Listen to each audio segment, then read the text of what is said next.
ಮುಜಾಫರ್ ನಗರದಲ್ಲಿ ಕೂದಲೆಳೆ ಅಂತರದಲ್ಲಿ ಬದುಕುಳಿದ ಅಣ್ಣ ತಂಗಿ, ಬೈಕ್ ಮೇಲೆ ಮರಳು ತುಂಬಿದ ಟ್ರಕ್ ಹರಿದ ಭಯಾನಕ ದೃಶ್ಯ ವೈರಲ್.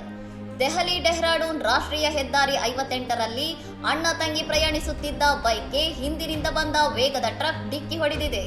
ಡಿಕ್ಕಿಯ ರಭಸಕ್ಕೆ ಸವಾರ ನಿಯಂತ್ರಣ ತಪ್ಪಿ ತಂಗಿಯೊಂದಿಗೆ ರಸ್ತೆಗೆ ಬಿದ್ದಿದ್ದಾರೆ. ಮರುಕ್ಷಣವೇ ಟ್ರಕ್ ಅವರು ಚಲಿಸುತ್ತಿದ್ದ ಬೈಕ್ ಮೇಲೆ ಹರಿದು ಹೋಗಿದೆ.